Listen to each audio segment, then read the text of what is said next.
Hey, good evening, scrappers. So, this is my hoard from earlier's tonight's grab. I've already got a lot of it broken down, but I saved one of them not to break down. Because part of the things that I wanted to do with these videos is to show people on how to break it down, stuff like that. Depending on your yard and stuff like that, if you brought in this water fitting the way it is, this water shutoff, they would consider it dirty brass, and you'd get a lot less for it.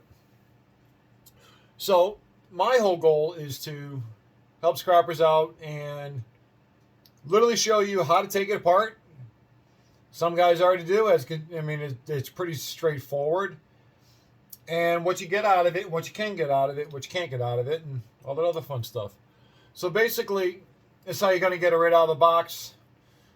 You know it's brass. You see it nice and shiny right there. Nice brass shiny right there. But if you're not sure if it's brass, you should always have a file handy. Is it pretty yellow? There we go. Now we know it is brass. So usually pretty much 90% of your water, anything that touches water, is going to be brass or stainless steel. So inside here you got the ferrule. That's where your water line will come in. This ferrule is brass. This nut that holds the ferrule on, the compression fitting that holds it, tightens it up, that's brass. So now these right here, these are the ones that can be tricky.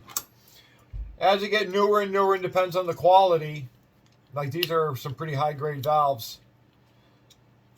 Some are actually brass, some are die cast. Like this one here is die cast.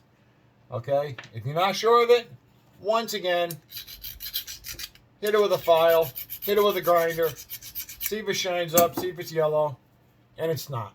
Okay, it doesn't shine up, doesn't spark if you hit it with a grinder. So this is cast. So we will throw this in the die cast aluminum and we'll go from there. So now you're left, this is what you're left with. If you don't, a couple pairs of pliers, pop that open. I already loosened this one here, put it in your vise, give it a crank. Well, this comes right off. Now in here, you're going to have a black rubber gasket and a brass washer. You got to make sure you take that washer out. Okay? Go down to the hardware store, whatever, wherever you go. Dental picks. You get them at any automotive place, O-ring picks, or whatever you want to call them. Pulls that washer right out. This is brass. So now in here you got the stem. That should unscrew. Then you'll have another little washer right here. Now depending on the newer models today, they are formed. Even though this is brass, it's put on a lathe and it's cut to specs, and then the washers just pop right on. The older faucets actually have a Phillips head screwdriver. Crank that out. Usually sometimes it comes out, sometimes it doesn't. This is brass. And I grinded one off just to show you folks. This is brass.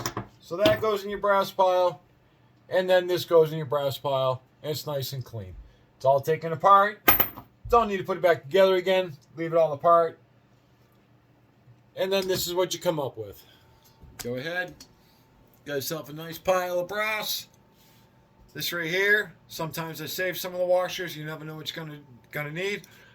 But all this is brass. All this is brass. This is all money. This is the big chunk of it right here. It all adds up. This right here, you throw in your die cast. You're good to go. Screws. Throw them in your bucket. Add them up. All right, folks. Thanks for watching. Hopefully it was informative for you. And please, keep it better than what you found it. Well, actually, yeah, leave it better than what you found it.